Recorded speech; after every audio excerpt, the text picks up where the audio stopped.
Drapeaux, t-shirts et même tasses à l'effigie de Vladimir Poutine trônent sur tous les étals de la capitale serbe. Le président russe, arrivé jeudi à Belgrade, a été accueilli comme une star par des Serbes appelés à défiler à l'église Saint-Sava.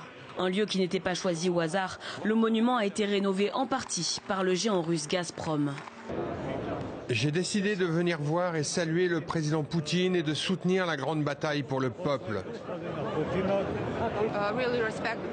Nous respectons tous vraiment le président Poutine et les valeurs qu'il partage avec la jeunesse et les opportunités que le gouvernement russe a données à notre jeunesse en Serbie. Une cérémonie triomphale pour Vladimir Poutine, venu rencontrer son homologue serbe Aleksandar Vučić. L'hôte a même offert un chiot en signe d'amitié.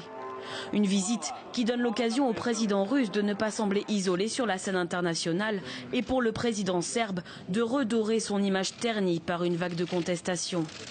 Pour renforcer ses liens, Vladimir Poutine a d'ailleurs confirmé son ambition d'investir en Serbie. Ensemble avec la Serbie, nous travaillons là-dessus.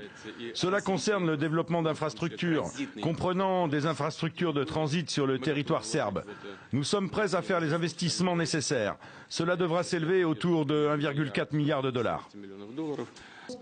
Des liens économiques, mais aussi diplomatiques. La Russie, alliée de la première heure de la Serbie sur la question du Kosovo, a réitéré son soutien et a plaidé en faveur de Balkans stables.